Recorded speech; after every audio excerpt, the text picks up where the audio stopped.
محترم برادران اہل سنت، قابل احترام بزرگوں، دوستو، السلام علیکم ورحمۃ اللہ وبرکاتہ۔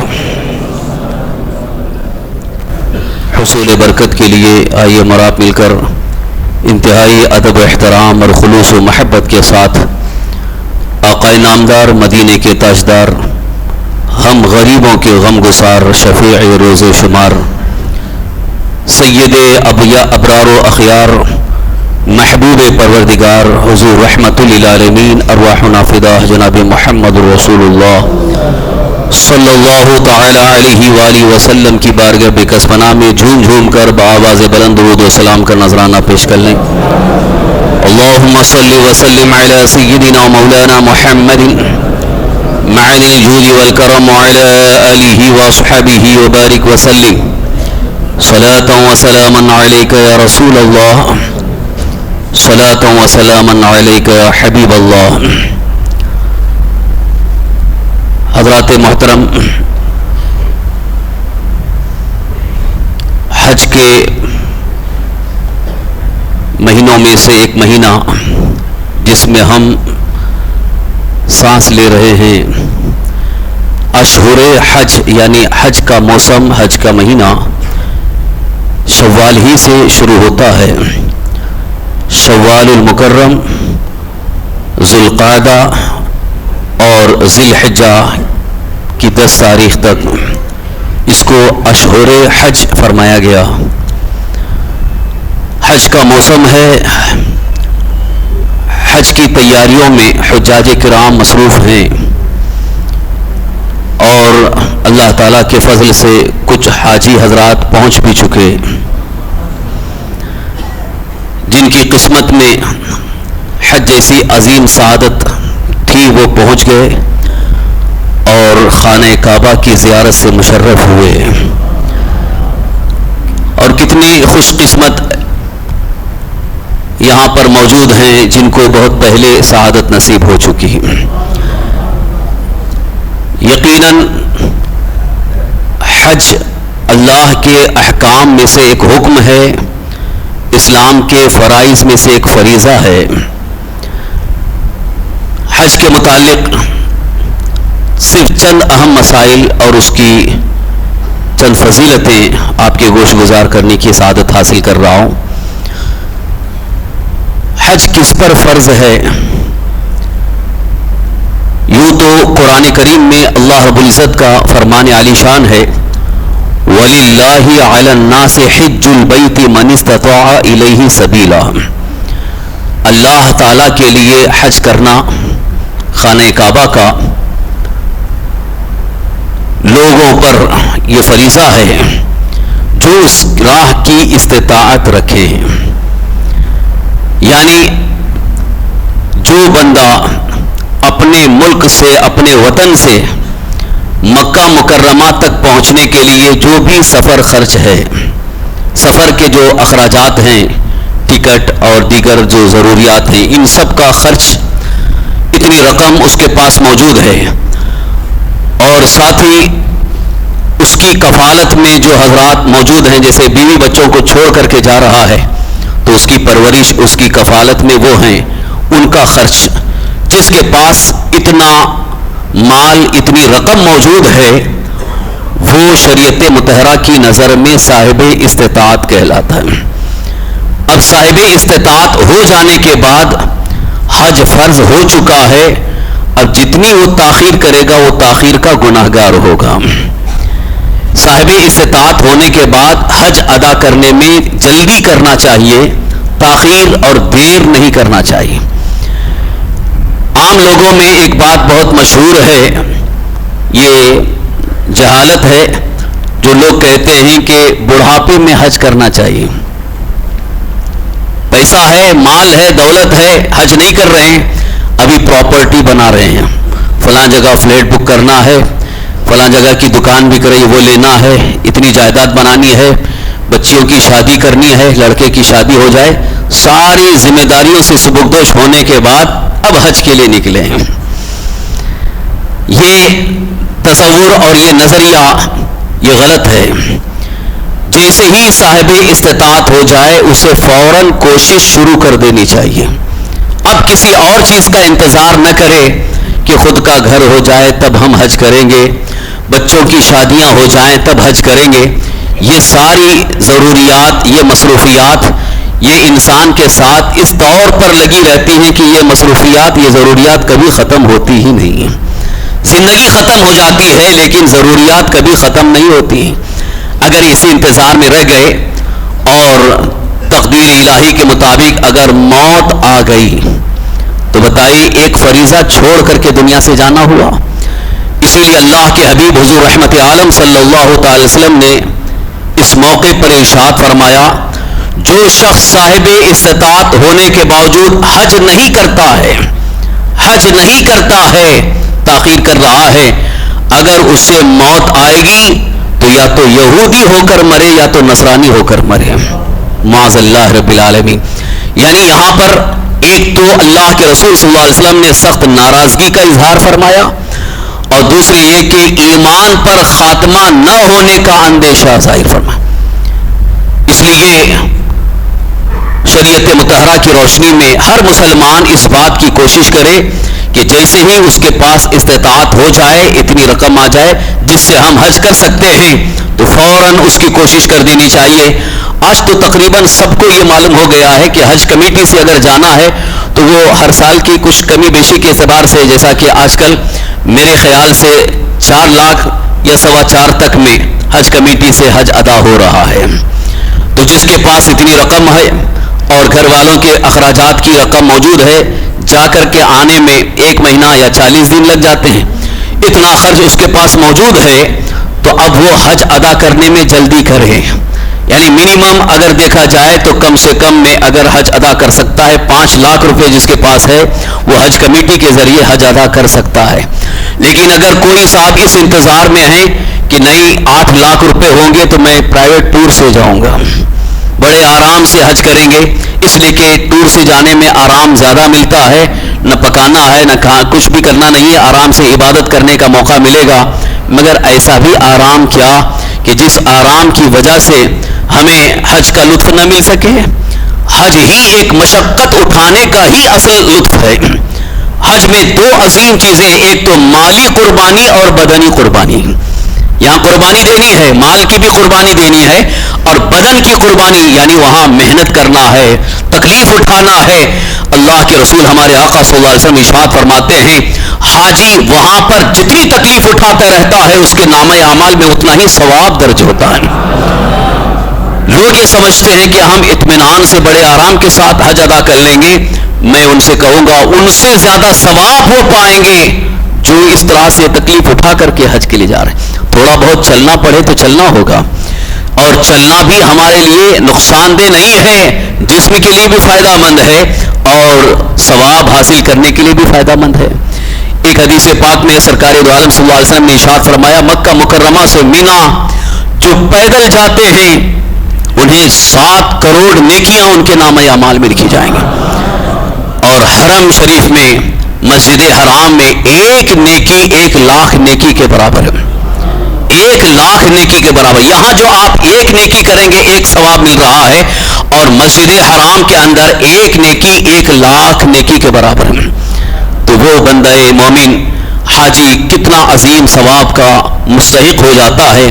عزیزان گرامی، یقیناً حج ایک بڑی عظیم عبادت ہے، اس سے محروم نہیں ہونا چاہیے. ہمیں کوشش یہ کرنا ہے کہ دنیا کے سارے کام بعد میں ہو جائیں گے، لیکن پہلے ہم حج کر لیں. اس فکر میں اگر کوئی بندہ رہتا ہے تو کہیں نہ کہیں سے اس کے لیے کوئی سبب پیدا ہوتا ہے اور اللہ کے فضل سے وہ حج بھی ادا کر لیتا ہے. اور یہ بھی دیکھیے رب تبارک تعالیٰ کا کرم اور میرے آقا صلی اللہ تعالی وسلم کی نظر عنایت، جو حج کر لیتا ہے حضور فرماتے ہیں اللہ اسے غنی کر دیتا ہے. وہ غنی ہو جاتا ہے، یعنی مالی اعتبار سے بھی اور دنیاوی اعتبار سے اللہ تعالیٰ اسے بے نیاز کر دیتا ہے. اب وہ بہت سارے کام اس کے خود بخود آسان ہوتے چلے جاتے ہیں. جن کاموں میں وہ دماغ اور دل کھپایا ہوا ہے اور کام نہیں بن رہے ہیں اور اسی گھٹن میں رہتا ہے کہ یہ کام ہو جائے گا تو حج کے لیے جائیں گے، اس کے لیے ضروری ہے کہ پہلے حج کی فکر کریں، انشاءاللہ باقی کے سارے کام آسان ہو جائیں گے. لہذا حج کی ادائیگی میں تاخیر نہ کریں.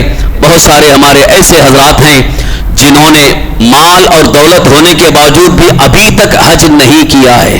کبھی کبھی سنتا ہوں تو بڑا افسوس ہوتا ہے، ارے مالی حیثیت سے تو ماشاءاللہ کروڑ پتی سے زیادہ ہیں، یعنی کافی پراپرٹی ہے، کافی جائیداد ہے، اور ابھی فکر ہے جائیداد بنانے کی، اتنی بن جائے گی تب جائیں گے.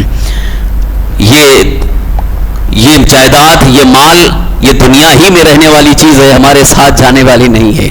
جبکہ ہر انسان یہ جانتا ہے کہ دنیا کی ساری چیزیں، چاہے مال ہو، دولت ہو، جائیداد ہو، پراپرٹی ہو، جتنی بھی ہم چیزیں بنا رہے ہیں یہ سب دنیا میں ہی رہیں گی، ساتھ جانے والی نہیں. ہماری نیکیاں ہمارے ساتھ جائیں گی.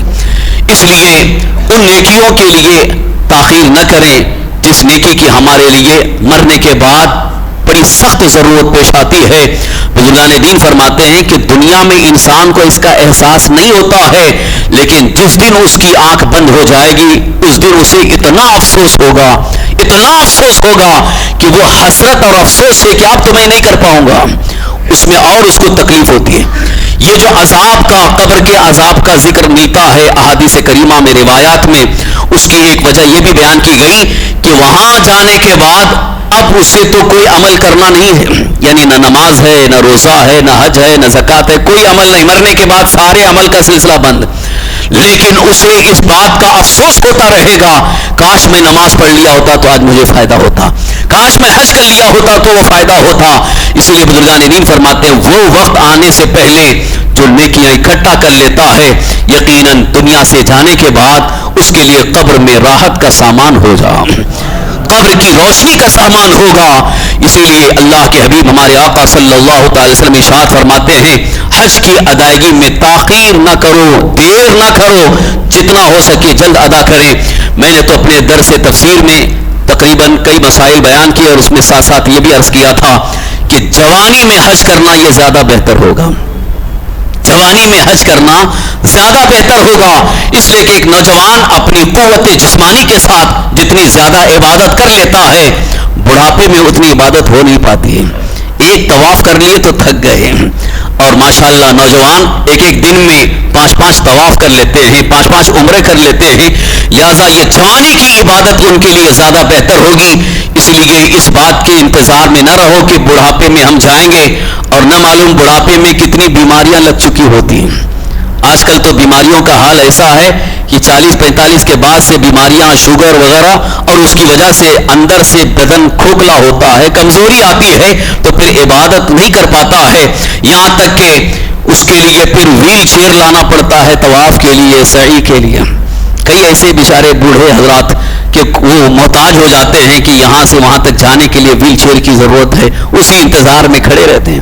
بہرحال کوشش یہ کریں کہ اللہ تعالیٰ نے جوانی کی قوت عطا فرمائی ہے تو اسی جوانی کی قوت کے ساتھ ہم حج بھی ادا کر لیں.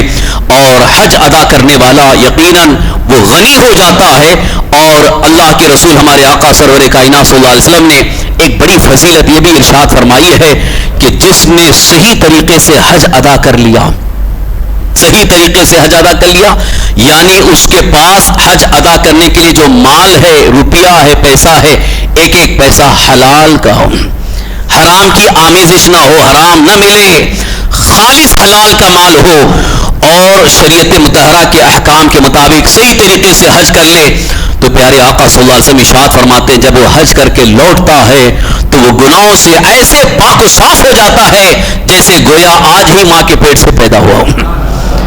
اس قدر اس کو اللہ تبارک تعالیٰ فضل عطا فرماتا ہے، اس کے سارے گناہ بخش دیے جاتے ہیں. اور رسول کائنات صلی اللہ علیہ وسلم نے ارشاد فرمایا اس حاجی کی دعائیں بھی قبول ہوتی ہیں، اور وہ جس کے لیے دعائیں کرتا جائے گا اللہ اس کی دعائیں قبول فرماتا ہے. اس لیے رسول پاک صلی اللہ علیہ وسلم نے ارشاد فرمایا حاجی حج کر کے جب واپس ہو جائیں تو فوراً ان کو جا کر کے ملو اور ان سے دعا کروا لو مغفرت کی، کیونکہ ابھی وہ گھر نہیں پہنچے تب تک ان کی اس وقت دعا بھی قبول ہوتی رہتی ہے. یہاں تک کہ اگر ہم ان سے مل کر کے اپنی مغفرت کی دعا کروا لیں اور وہ مغفرت کی دعا کریں تو یقیناً اللہ تعالیٰ ان کی دعا بھی قبول فرماتا. یہ حج کی عظیم فضیلت جس سے بہت لوگ ابھی بھی محروم ہیں، انہیں کوشش کرنا چاہیے تاکہ حج جیسی عظیم سعادت حاصل ہو جائے. عزیزان گرامی، حج کے متعلق آج کل جو معاملات چل رہے ہیں، خاص طور پر حج کمیٹی کے ذریعے حج کے لیے جانے میں اب تو قانون بن گیا ہے کہ 65 سال سے اوپر والوں کو نہیں دیا جائے گا، موقع نہیں دیا جائے گا. اب ان کو افسوس ہو رہا ہے کہ پہلے کر لیے ہوتے تو اچھا تھا. ایسے ہی کچھ نہ کچھ رکاوٹیں آتی ہیں، اس لیے جلدی کرنی چاہیے. تو اب وہ حضرات جو 65 سال کی عمر کے ہو گئے اور انہوں نے حج فرض ادا نہیں کیا ہے، ٹور سے بھی جانے کا موقع نہیں مل رہا ہے، کسی طرح سے امکانی صورت نہیں ہے، تو وہ حج بدل کروا دیں.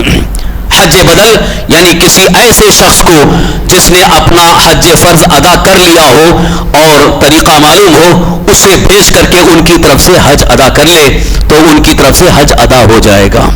یہاں تک کہ اگر اپنے والدین میں سے، دادا دادی میں سے وہ صاحب استطاعت ہونے کے باوجود حج نہ کر سکے تو ان کے وارثین ان کی طرف سے حج بدل کرانا چاہیں تو کرا سکتے ہیں. سرکار دو عالم صلی اللہ علیہ وسلم کی بارگاہ میں ایک خاتون آئیں، انہوں نے عرض کیا یا رسول اللہ صلی اللہ تعالی علیہ وسلم، میرے والد صاحب کا انتقال ہو گیا اور ان پر حج فرض تھا لیکن وہ حج نہ کر سکے، تو کیا میں ان کی طرف سے حج ادا کروں تو ادا ہو جائے گا؟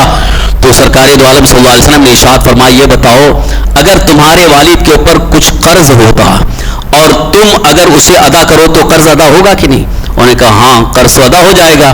تو حضور نے فرمایا ایسے ہی یہ فرض ایک قرض ہے، لہذا ان کی طرف سے اگر تم حج کرو گے تو ان کا فرض ادا ہو جائے گا. تو لہذا اگر کسی کے والدین دنیا سے رخصت ہو گئے اور حج ان پر فرض تھا نہ کر سکے تو ان کی اولاد کو یہ کوشش کرنی چاہیے کہ تاکہ ان کی طرف سے حج بدل کروا کر انہیں بھی فریضے سے سبکدوش کر دیں تاکہ انہیں بھی حج کا ثواب مل جائے. اور اسی طرح سے حج کے مناسک، حج کے ارکان میں سے جو ارکان ہیں، جو فرائض ہیں، اور ان تمام کے متعلق کتب فقہ میں سارے مسائل جمع کیے گئے ہیں اور سارے مسائل موجود ہیں. جو حضرات حج کے لیے جاتے ہیں ان کو باقاعدہ ٹریننگ دی جاتی ہے، تربیت بھی دی جاتی ہے، اور الحمدللہ ہم نے بھی کچھ خاص تقریباً اکثر سوالات جو حج کے متعلق ہیں ان کو ریکارڈ کر کے انشاءاللہ آپ تک پہنچانے کی کوشش کریں گے. ریکارڈ ہو چکا ہے. جن حضرات کو حج کے مسائل کے متعلق جو بھی سوال کرنا ہے، پوچھنا ہے، وہ سوال کر سکتے ہیں. ویسے بھی ہم نے مختصر خاکہ کے طور پر یہاں پر بیان کر دیا تھا. اب آخری بات یہ عرض کرنا چاہتا ہوں، حج جیسی عظیم عبادت کی مقبولیت کیسے ہوگی؟ حج عبادت ہے. اب حج میں کیا ہے؟ یہاں سے مکہ مکرمہ پہنچے حالت احرام میں، احرام باندھ کر کے یہاں سے نکلے اور سیدھے مکہ مکرمہ پہنچے، طواف خانہ کعبہ ہوا، سعی ہوئی. اس کے بعد جو اصل حج ہے 8 ذی الحجہ کو مینا جاتے ہیں. مینا میں وقوف کرتے ٹھہرتے ہیں. 5 نمازیں وہاں پر پڑھنی ہوتی ہے، ظہر، عصر، مغرب، عشاء، اور 9ویں کی فجر پڑھ کر کے پھر وہاں سے عرفات کے لیے نکلتے ہیں. میدان عرفات جو جبل عرفات کے قریب ہے اس کی بھی حدود بنائی گئی، حد وہاں پر مقرر ہے. وہاں جا کر پورا دن مکمل ٹھہرنا ہے، یعنی غروب آفتاب تک ذکر و دعا میں مصروف رہتے ہیں. نماز کے وقت نماز پڑھی جاتی ہے. پھر اس کے بعد 9ویں ذی الحجہ کو غروب آفتاب کے بعد وہاں سے نکلتے ہیں. مغرب کی نماز نہیں پڑھتے، مزدلفہ میں آ کر کے مغرب اور عشاء پڑھی جاتی ہے. وہاں پر پھر رات پوری قیام کر کے فجر کی نماز مشعر حرام کے پاس پڑھ کر کے پھر وہاں سے مینا جاتے ہیں. مینا میں کنکری مارنا ہے، اس کے بعد قربانی کرنا ہے، اس کے بعد حلق کرنا ہے، اس کے بعد خانہ کعبہ کا پھر طواف کرنا ہے جسے طواف زیارت کہا گیا. یہ حج کے مناسک ہیں، حج کے ارکان ہیں. ویسے تو فرض 3 ہیں. احرام جو حج کا احرام ہے، احرام، اور وقوف عرفہ یعنی میدان عرفات میں ٹھہرنا یہ دوسرا فرض ہے، اور طواف زیارت یہ ایک فرض ہے. حج میں 3 اہم فرض ہیں. اس کے علاوہ جتنے بھی ہیں وہ واجبات ہیں یا سنتیں ہیں، ان تمام کو بھی ادا کرنا ہے. کوئی ایک واجب چھوٹ جاتا ہے تو اس پر دم لازم ہوتا ہے. دم کا مطلب ایک قربانی دینی ہوتی ہے. جو واجب چھوٹ گیا ہے یا کچھ غلطی ہو گئی ہے، یہاں تک کہ احرام کی حالت میں جو پابندیاں کرنی ہیں اگر کوئی پابندی نہ کر سکے، جیسے مثال کے طور پر حالت احرام میں آنے کے بعد چہرہ نہیں چھپا سکتے، چہرے پر کپڑا نہیں ڈال سکتے، چہرہ نہیں چھپا سکتے، اور اگر چہرہ چھپا لیا تو اس کی وجہ سے دم دینا ہوگا. بال نہیں توڑ سکتے، اگر آپ نے زور سے کنگھی کیا اور بال ٹوٹ گئے تو اس کی وجہ سے بھی دم دینا پڑ رہا ہے. تو یہ احکام ہیں، یہ مسائل ہیں جن کی معلومات بے حد ضروری ہے. اور حج مناسک حج کے ادا کرنے کا نام ہے. حج ادا ہو گیا تو یہ تو حج ادا کر لیا بندے مومن نے. اب اس پر ایک ذہن میں سوال آتا ہے کہ میں نے حج تو کیا لیکن قبول ہوا کہ نہیں، حج اللہ کی بارگاہ میں قبول ہوا کہ نہیں، یہ ذہن میں سوال آتا ہے، حج کی قبولیت کیسے ہوگی؟ اس سلسلے میں ایک روایت ہے، ایک بزرگ فرماتے ہیں کہ میں حج کے موقع پر میدان عرفات کے قریب تھا اور اس وقت میں مراقبے میں تھا، دو فرشتوں کو گفتگو کرتے ہوئے سنا۔ ایک فرشتہ دوسرے سے کہہ رہا ہے تم جانتے ہو اس سال کتنے یہاں پر حاجی آئے ہوئے؟ تو دوسرے نے کہا مجھے اس کا علم نہیں ہے، تو اس نے خود بتایا 6 لاکھ آئے ہوئے ہیں۔ پھر اس فرشتے نے اس سے کہا تم جانتے ہو اس میں سے کتنوں کا حج قبول ہوا ہے؟ تو دوسرے نے کہا مجھے اس کا علم نہیں ہے۔ تو اس نے کہا کہ اللہ تعالیٰ نے مجھے علم عطا فرمایا کہ صرف 6 کا حج ہم نے قبول کیا، 6 لاکھ میں سے صرف 6 کا حج قبول ہوا ہے۔ تو بزرگ ان کی باتوں کو سن کر بالکل ہی کرب میں، تکلیف میں اور عجیب بے قراری میں، پتہ نہیں ان 6 میں میں ہوں کہ نہیں، ان 6 میں ہمارا شمار ہے کہ نہیں۔ تو اسی عالم میں رب کی بارگاہ میں گڑ گاتے رہے، روتے رہے، آہوزاری کرتے رہے۔ پھر ایک موقع پر پھر وہی فرشتے وہاں پر حاضر ہوئے اور ان کی گفتگو ہو رہی تھی، تو ایک فرشتے نے کہا اللہ رب العزت نے ان 6 کے صدقے میں 6 لاکھ کے حج کو قبول فرما لیا۔ اصل یہی ہے کہ ان میں سے جو بندے وہاں پر آتے ہیں، پوری دنیا کے علاقے سے، ہر علاقے سے لوگ حج کے لیے آ رہے ہیں، نہ معلوم اس میں کون اللہ کا مقبول بندہ ہے، کون اللہ کا محبوب بندہ ہے۔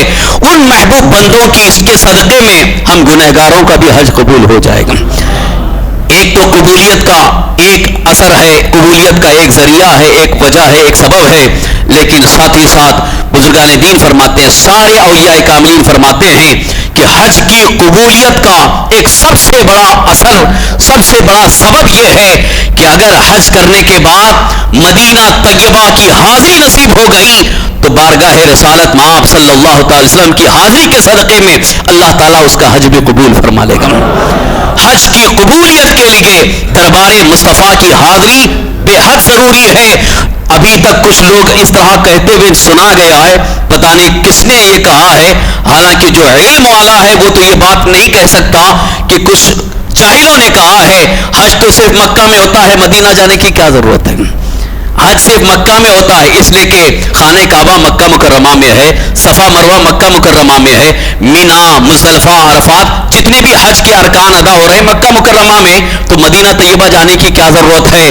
میں ان سے عرض کرنا چاہوں گا آپ ذرا غور سے اس سلسلے میں پڑھ کر کے دیکھو حج آپ کو کہاں سے ملا ہے، حج کس کے صدقے میں ملا ہے۔ اعلیٰ حضرت عظیم البرکت امام اہل سنت مجدد دین ملت شاہ امام رضا قدس سرہ یوں عرض کرتے ہیں، ان کے طفیل رب نے حج بھی کرا دیے، ان کے طفیل رب نے حج بھی کرا دیے۔ اصل مراد حاضری اس پاک در کی ہے، در مصطفیٰ پر حاضری کی نیت سے جو جاتا ہے اللہ تعالیٰ اس کا حج بھی قبول فرماتا ہے۔ اور رسول پاک صلی اللہ تعالی وسلم نے ارشاد فرمایا من زار قبری وجبت لہ شفاعتی، جس نے میرے قبر کی زیارت کی اس کے لیے میری شفاعت واجب ہے۔ مدینہ طیبہ کیوں جانا ضروری ہے؟ یوں تو حج ہم اللہ کی رضا کے لیے کر رہے ہیں، خانہ کعبہ کا طواف بھی اللہ کے لیے، مقام ابراہیم پر 2 رکعت نماز بھی اللہ کے لیے، مینا میں وقوف بھی اللہ کے لیے، وقوف عرفہ بھی اللہ کے لیے، وقوف مزدلفہ بھی اللہ کے لیے، سارے مناسک حج اللہ تعالیٰ کے لیے ادا کر رہے ہیں، لیکن رب کی بارگاہ سے قبولیت مل رہی ہے یا نہیں یہ ہمیں کہاں سے پتا چلا؟ قرآن پاک پڑھو، قرآن پاک میں آپ مطالعہ کرو، اللہ تعالیٰ ارشاد فرماتا ہے وَلَوْ أَنَّهُمْ إِذْ ظَلَمُوا أَنفُسَهُمْ جَاءُوكَ فَاسْتَغْفَرُوا اللَّهَ وَاسْتَغْفَرَ لَهُمُ الرَّسُولُ لَوَجَدُوا اللَّهَ تَوَّابًا رَحِيمًا۔ اللہ تعالیٰ قرآن پاک میں ارشاد فرما رہا ہے اگر لوگ اپنی جانوں پر ظلم کریں تو اے میرے محبوب وہ آپ کے پاس آ جائیں۔ وَلَوْ أَنَّهُمْ إِذْ ظَلَمُوا أَنفُسَهُمْ جَاءُوكَ، آپ کے پاس آ جائیں، اور حضور کے پاس آ کر کے کیا کرنا ہے؟ رب ارشاد فرماتا ہے فاستغفروا اللہ، تو اللہ کی بارگاہ میں مغفرت طلب کریں، مغفرت طلب کرنے کے لیے، بخشش مانگنے کے لیے رب نے ارشاد فرمایا میرے مصطفیٰ کے دربار میں آؤ، میرے حبیب کی بارگاہ میں آؤ اور وہاں آ کر کے تم مغفرت طلب کرو۔ لیکن اس پر اللہ تعالیٰ نے اس پر سکوت نہیں فرمایا بلکہ آگے ارشاد فرمایا واستغفر لهم الرسول، اور رسول ان کے لیے مغفرت کی دعا کریں۔ گویا ہماری مغفرت اور ہماری بخشش کو اللہ نے اس بات پر منحصر رکھا ہے کہ ہم تو توبہ استغفار کرتے رہیں، لیکن جب تک ادھر رسول پاک صلی اللہ علیہ وسلم ہمارے لیے مغفرت کی دعا نہیں کریں گے اس وقت تک بارگاہ الہی میں دعا قبول نہیں ہوگی۔ پتہ چلا حج میں ہم جو دعائیں کر رہے ہیں دعاؤں کی قبولیت کو اللہ نے اس بات پر رکھا ہے کہ میرے حبیب تمہارے لیے دعا کریں گے تب تمہاری دعا ہم قبول کریں گے۔ واستغفر لهم الرسول، آگے ارشاد ہوتا ہے لوجدوا اللہ توابا رحیما، یقیناً تم اللہ کو توبہ قبول فرمانے والا اور مہربان پاؤ گے۔ یعنی اللہ تعالیٰ توبہ قبول فرمائے گا اور مہربانی فرمائے گا کب؟ جب تمہارے رسول تمہارے لیے دعا فرمائے، تمہارے آقا تمہارے لیے دعا فرمائے۔ اسی لیے تو ہم کہتے ہیں وہ لوگ جو یہ سوچ رہے ہیں کہ خانہ کعبہ کی زیارت سے ہمارا حج ہو گیا ہے، مگر خانہ کعبہ کے قریب جا کر کے اگر پوچھو تو خانہ کعبہ سے یہی آواز آئے گی زبان حال سے، حاجیو آؤ شہنشاہ کا روزہ دیکھو، کعبہ تو دیکھ چکے کعبے کا کعبہ دیکھو۔ میرے آقا صلی اللہ تعالی وسلم کا در پاک کعبے کا بھی کعبہ ہے، کعبے کا کعبہ در مصطفیٰ ہے، مدینہ طیبہ روضہ رسول صلی اللہ تعالی وسلم۔ سارے اولیاء کاملین فرماتے ہیں اللہ کی سرزمین پر سب سے عظیم جگہ اللہ کے رسول صلی اللہ تعالی وسلم کا جسم پاک جہاں آرام فرمائے، عرش اعظم سے بھی افضل اسے قرار دیا گیا ہے۔ حضرت امام جلال الدین سیوطی رحمۃ اللہ تعالی علیہ جنہوں نے تفسیر جلالین لکھی ہے انہوں نے اس بات کا اظہار فرمایا، تفسیر روح المعانی میں اس بات کا اظہار ہے، تفسیر حقانی میں اس بات کا اظہار ہے۔ کئی مفسرین اکرام نے فرمایا کہ رسول پاک صلی اللہ تعالی وسلم کے روضہ اقدس کی وہ جگہ عرش اعظم سے افضل ہے۔ تو اس جگہ جو حاضری دے دے اس کے لیے تو سب سے عظیم بخشش کا اعلان ہے۔ اب ایک بات، ایک فرمان رسول یہ بھی سن لیں کہ جو لوگ یہ سمجھ رہے ہیں کہ اب وہاں جانے کی ضرورت نہیں ہے، ان کا یہ قول ان کے حق میں کیا انہیں فائدہ دے رہا ہے۔ رسول اعظم صلی اللہ علیہ وسلم ارشاد فرماتے ہیں من حج ولم یزورنی فقط جفانی، جس نے حج کر لیا اور میری زیارت نہیں کی اس نے گویا مجھ پر ظلم کیا ہے۔ تو وہ لوگ جو حج کے لیے جا رہے ہیں اور مدینہ طیبہ نہیں جا رہے ہیں وہ رسول پاک صلی اللہ علیہ وسلم پر ظلم کر کے واپس آ رہے ہیں۔ کون ایسا کلمہ گو کلمہ پڑھنے والا مسلمان ہوگا جو اللہ کے رسول صلی اللہ علیہ وسلم پر ظلم کرنا چاہے؟ معاذ اللہ رب العالمین۔ حدیث مصطفیٰ صلی اللہ تعالی وسلم کی روشنی میں یقیناً مدینہ طیبہ کی حاضری بھی ہمارے لیے باعث سعادت ہے، باعث برکت ہے۔ اور آج جو سسٹم ہے مدینہ طیبہ کی حاضری کا گورنمنٹ کے اعتبار سے بھی اور پرائیویٹ ٹور کے اعتبار سے بھی وہاں 8 دن روکا جاتا ہے۔ مدینہ طیبہ میں صرف 8 دن رکھا جاتا ہے۔ اس کی وجہ کیا ہے؟ وجہ کیا ہے آپ جانتے ہیں؟ کیونکہ ایک حدیث پاک اللہ کے رسول صلی اللہ علیہ وسلم نے ارشاد فرمایا میری مسجد میں جو 40 نمازیں ادا کر لے اس کے لیے بھی میری شفاعت ہے۔ تو 40 نمازوں کے لیے 8 دن رکنا پڑے گا، 5 8 40، 5 وقت کی نمازیں 8 دن میں 40 نمازیں ادا ہو جاتی ہیں۔ اس لیے حج کمیٹی کے اعتبار سے، گورنمنٹ کے اعتبار سے اور پرائیویٹ ٹور کے اعتبار سے بھی جو لوگ لے جاتے ہیں وہاں 8 دن رکھتے ہیں، اس کے بعد فوراً لے آتے ہیں۔ کہیں کہیں کسی کو موقع مل جاتا ہے 1 دن 2 دن کا اضافہ ہو جاتا ہے۔ اب یہاں سے میں یہ بات عرض کرنا چاہتا ہوں، یہ 8 دن کے لیے جو جا رہے ہیں کہ مسجد نبوی میں 40 نمازیں پڑھنے کا موقع مل جائے، میں ان سے پوچھنا چاہتا ہوں مسجد نبوی میں 40 نمازیں پڑھنے کے لیے 8 دن کے لیے مدینہ جا رہے ہو، لیکن فرمان کس کا ہے؟ فرمان رسول تو ہے۔ اللہ کے رسول صلی اللہ علیہ وسلم نے ارشاد فرمایا گویا رسول پاک صلی اللہ علیہ وسلم کی شفاعت کا حقدار ہونا ہے تو وہاں پر 40 نمازیں بھی ادا کرنی ہے۔ اب نماز کے حوالے سے انشاءاللہ پھر کبھی تفصیل کے ساتھ عرض کروں گا حرمین شریفین کی نماز کا کیا مسئلہ ہے۔ عزیزان گرامی، حج کے فضائل اور مدینہ طیبہ کی حاضری کے فضائل اپنی جگہ بالکل ہی حق ہیں اور اسی کے مطابق ہمیں اپنی کوشش جاری رکھنی چاہیے، جہاں تک ہو سکے جلد سے جلد حج جیسا عظیم فریضہ ادا کرنے کی کوشش کریں۔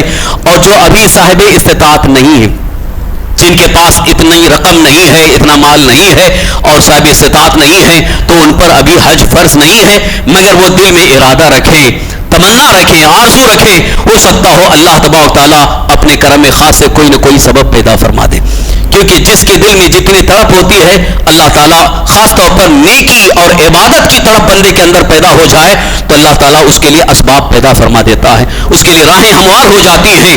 کوشش بھی کرنا ہے اور دل میں خوب تڑپ بھی رکھیں, آرزو بھی رکھیں, تمنا بھی رکھیں. انشاءاللہ العزیز ہمیں حج کی عظیم سعادت بھی حاصل ہو جائے گی اور دربار مصطفیٰ صلی اللہ تعالی وسلم کی حاضری کا شرف بھی حاصل ہو جائے گا.